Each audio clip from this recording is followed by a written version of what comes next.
Ndugu zangu wapendwa katika Kristo, kama tunavyojua leo tunaadhimisha sherehe ya Epifania, na wakati mwingine neno lilizoeleka sana ni tokeo la Bwana. Kumbe ni sherehe ya Epifania, sherehe ya tokeo la Bwana.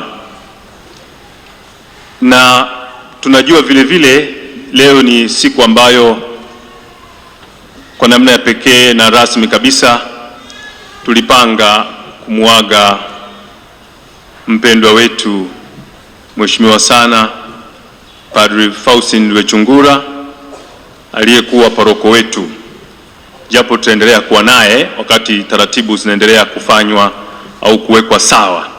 Tutaendelea kuwa naye, lakini tulipanga leo tuitumie siku hii kwa ajili ya kumuaga rasmi, tukimshukuru Mwenyezi Mungu kwa kuwa yeye amekuwa zawadi ya Mungu kwetu kwa utume uliotukuka na kwa kazi njema ya uinjilishaji aliyoifanya. Wote tunajua amekuwa baba mwema sana kwetu, ni wazi, pamoja na wengine, lakini kwa nafasi yake kama paroko tunatambua nafasi yake. Na pamoja na hayo vile vile hatuchoki kuendelea kumkaribisha mheshimiwa sana Padri Novatus Safari ambaye ndiye paroko wetu mpya ambaye amepokea kijiti kama ishara ya kumshukuru Mungu kwa adhimisho la sherehe ya leo ya Epifania, tokeo la Bwana. Lakini hawa maparoko wetu anayetoka na anayeingia tuwashangilie kwa makofi na vigelegele sana.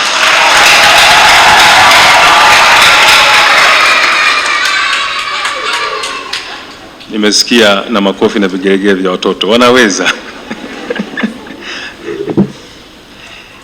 Basi katika tafakari hii tutajikita zaidi katika wazo la sherehe yenyewe ya kiliturujia ambayo ni Epifania, japo kuna hilo jingine pia ambalo tutakuwa tunaligusia hapa na pale. Tukianza na wazo au neno Epifania. Epifania ni nini? Epifania kwa kweli neno lenye asili ya Kigiriki na neno la Kigiriki kabisa. Lina maana ya udhihirisho, lina maana ya onyesho au kujionyesha, lina maana ya tokezo au kujitokeza. Na ndio maana pia huko mwanzoni tumesema ni tokeo la Bwana. Kumbe kwa kusema hivyo, Epifania sio kama ambavyo labda baadhi yetu tunaweza kufikiri kwamba labda ni hadithi ya mamajusi. Na kuna mtu mmoja au alikuwa anahojiwa kwenye kipindi kimoja cha redio, akasema mamajusi ni watu gani? Akasema ni wawata wa wakati ule. Tutaona mbeleni kama mamajusi ni wawata wa wakati ule. Basi kwa hiyo Epifania sio hadithi ya mamajusi, sio hadithi wala sio hadithi ya ile nyota, wala sio hadithi ya zile zawadi nzuri tulizozisikia. Epifania ni Mungu asiyetaka kubaki amejificha. Epifania ni ujasiri wa Mungu kuchagua kuonekana wazi kwa mataifa na watu wote, huku akijua kabisa kwamba wapo watakaompokea na wapo watakaompinga, wapo watakaomkataa, ambao kwa lugha ya ukali kidogo tunawaita wapinga Kristo. Tumsifu Yesu Kristo. Katika somo la kwanza tumesikia simulizi zuri kupitia nabii Isaya ambaye anazungumza habari za Waisraeli waliokuwa katika vurugu za kisiasa, shida za kiuchumi ambazo pia ni za kimwili na za kiroho. Amri inakuja, ondoka Yerusalemu, uangaze kwa nuru yako kwa kuwa nuru yako imekuja na utukufu wa Bwana umekuzukia. Maneno haya yanakuja wakati ambapo Waisraeli wametoka utumwani Babiloni na wamerudi nyumbani Yerusalemu walikotolewa mwanzo, na huko wamekuta mji na hekalu lao vimebomolewa. Hawana uhakika wa ardhi wala makazi, na nabii anaendelea kuambia, inua macho yako utazame pande zote, watu wote wanakusanyana wanakujia wewe. Ni maneno matamu eti, maneno ya faraja kweli, maneno ya kutia moyo. Katika somo la pili tumemsikia Mtume Paulo anataja kiini cha Epifania ambacho tumekieleza kwamba Epifania maana yake watu wa mataifa ni warithi wa mbingu, watu wa mataifa ni washiriki wa ahadi za Mungu. Epifania ni uthibitisho wa hayo yote. Tena Epifania ni uthibitisho pia kwamba watu wote ni wa Mungu. Hakuna walio nje wala walio ndani, hakuna madaraja, hakuna tofauti ya ukabila, rangi au taifa. Wote ni wa Mungu. Siku za nyuma kulikuwa na kwaya nzuri sana kule Arusha, ilikuwa inaimba ya kutoka Arusha, maajabu yake Mungu, kaumba watu wa aina mbalimbali na wote ni wa Mungu. Tumsifu Yesu Kristo. Kwa hiyo katika Epifania tunamuona Mungu anavyotuvuta, anavyotukusanya na kutujumuisha kuwa wamoja, kuwa kitu kimoja, watoto wake na familia yake yote, familia yake ya wanadamu. Katika somo la tatu tumesikia sasa habari za mamajusi ambao kama tulivyosema, hawa ambao sio wawata wa wakati ule, ila ni wataalamu wa nyota, ni watu wenye hekima na busara wa wakati ule, ungeweza kusema wahenga wa wakati ule, wanajimu, wataalamu wa nyota. Wanamuuliza Herode, yupo wapi aliyezaliwa mfalme wa Wayahudi? Na Herode asijue kuwa huyo anayeulizwa ni mfalme wa mbinguni hasa, si mfalme wa kidunia hasa, na anakuja duniani bila silaha, katika sura ya unyonge, upole na unyenyekevu wa moyo, tena ni mfalme wa amani. Na kazi yake atakonga mioyo yetu, sio mipaka ya kijiografia.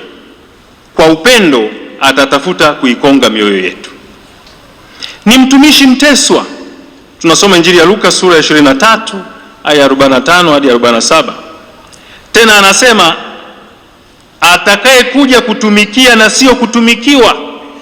Mathayo sura ya 20 aya 28. Na atawaambia rafiki zake, na leo ni mimi na wewe pia, kwamba wakuu wa mataifa huwatawala kwa watu kwa nguvu, lakini haitakuwa hivyo kwenu. Mathayo sura ya 20 aya 25 hadi ya 26.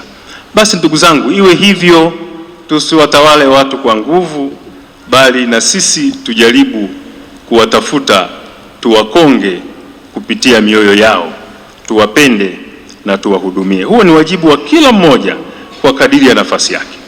Lakini hapa tunakutana na Herode aliyekuwa mkatili kweli kweli, na ukatili wake unaonekana kwa baadhi ya matukio machache tunaweza kuyataja. Herode hakuua tu watoto wa wengine wa miaka miwili wa kiume na chini yake, lakini pia kana kwamba haitoshi, aliua wanaye watatu, mama mkwe wake na mke wake mwenyewe. Ndugu zangu, hadithi hii ya Herode inatufundisha jambo moja kubwa, kwamba Yesu ni tishio, sio kwa watu wa kawaida, ila kwa wenye mamlaka kandamizi na ya kiimla. Mafundisho ya pekee katika tafakari ya leo, kitu cha pekee kati ya mengi ambayo tunaweza kuyasema leo, tunakumbushwa kwamba kumtafuta Mungu kunatudai kutoka. Melkiori, kati ya wale mamajusi, Melkiori alitoka Uturuki, Baltazari alitoka Mongolia, Gaspari alitoka Ethiopia. Kumbe ni Afrika. Hata Afrika tulikuwa na uwakilishi bwana. Tumsifu Yesu Kristo. Kristo tumaini letu. Basi tunamshukuru Mungu pia kwa fundisho hili la kutoka. Tunaye Mheshimiwa Padre Faustin Luchungura, naye leo anaweza kufananishwa na mamajusi kwa kutenda mema hapa. Sasa anatoka, anatarajia kwenda huko Toronto, Canada, aende akamtangaze Kristo. Tunaye mfano wa Mheshimiwa Padre Novatus Safari ambaye alikuwa Magili na sasa ataendelea kusaidia Magili kwa muda, na baadaye kabisa atakuja kutua nanga hapa. Anatoka kutoka Magili anakuja hapa kukutana na Wakristo wa St. Teresa. Hawa wamefanana na mamajusi. Tuwapigie makofi na vigelegele.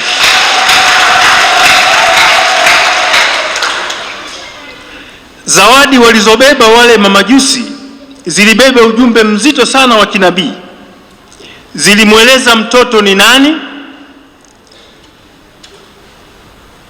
anakuja hapa kufanya nini, na namna ambavyo sisi tunapaswa kumpokea.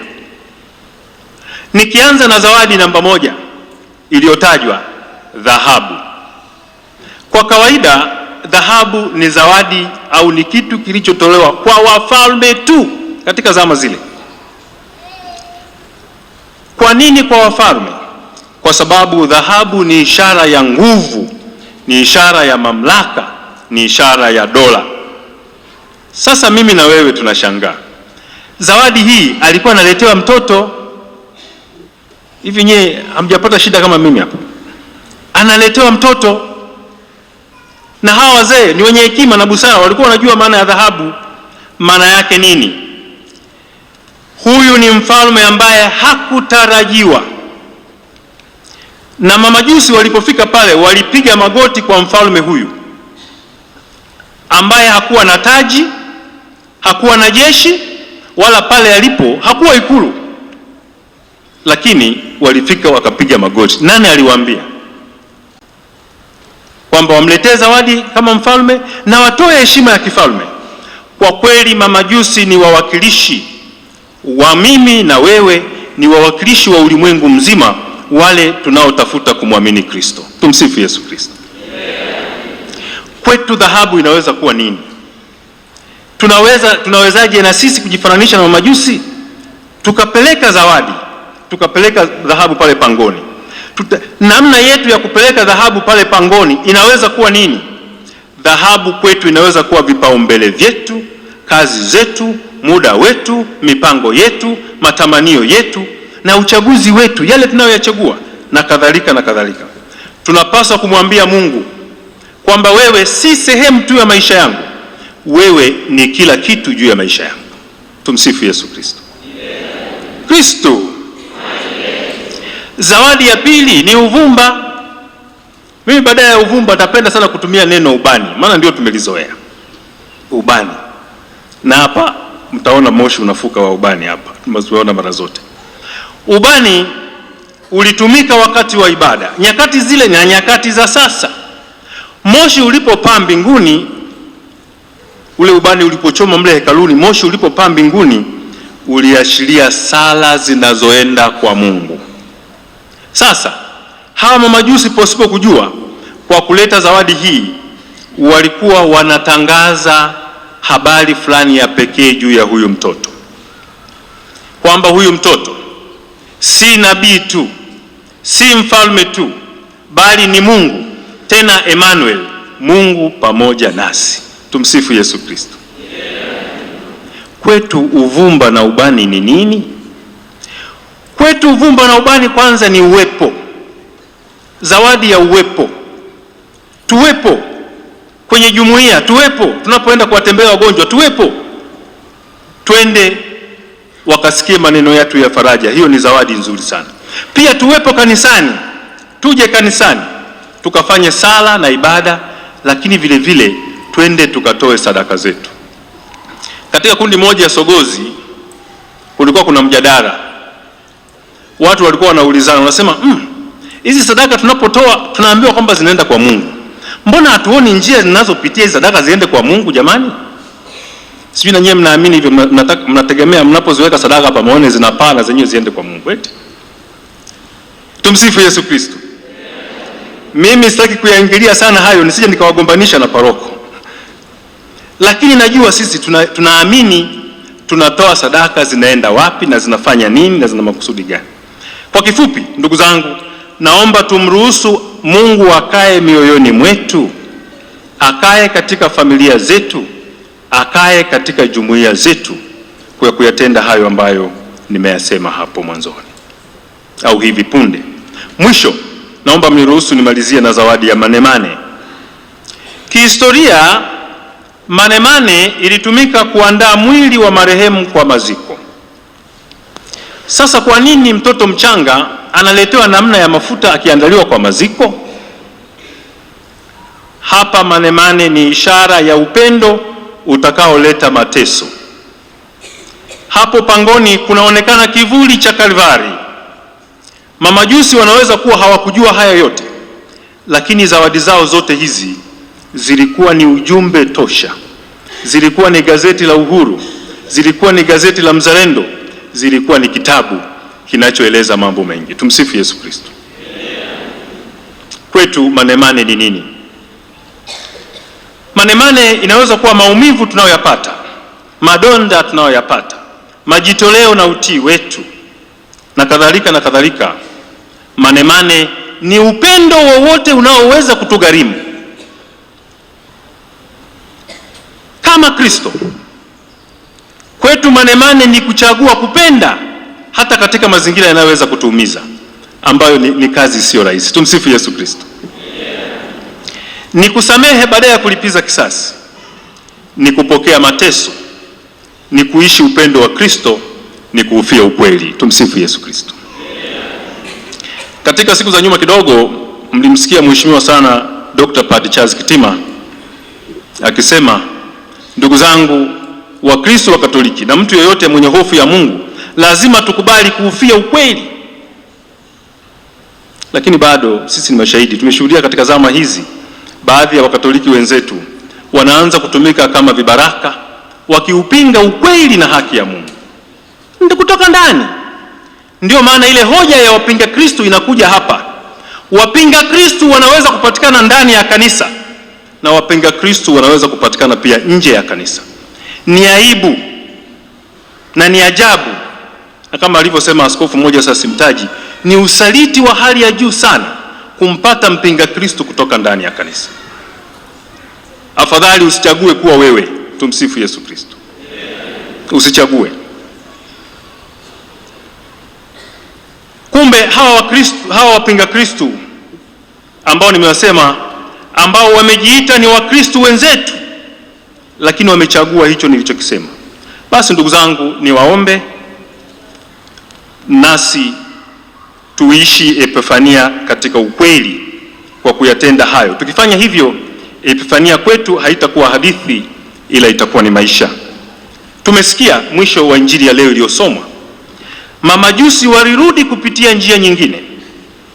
Leo tunapotoka hapa kanisani, bila shaka kama namna kweli ya kuelewa maana ya Epifania, nasi turudi kwa kupitia njia nyingine. Sitaki kusema kama msipitie njia mlizopitia. Nina maana ya mitazamo, nina maana ya kuacha zile njia zote ambazo zilikuwa zinaonyesha usaliti na upingaji wa imani yetu, na tufuate njia nyingine. Kwa nini? Kwa sababu tulipokuja huko kama majusi, tumekutana naye mfalme,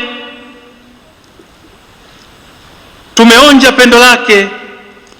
Yoyote anayekutana na Mungu na kuguswa naye, daima hawezi kubaki mtu yule yule.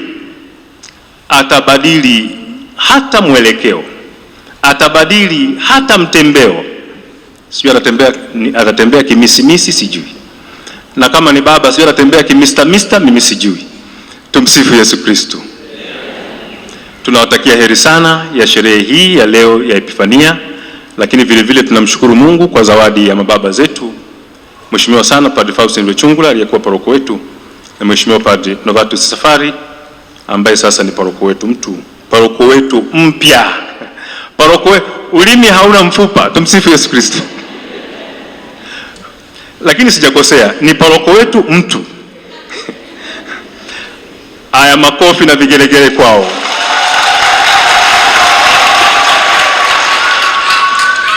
Tumsifu Yesu Kristo.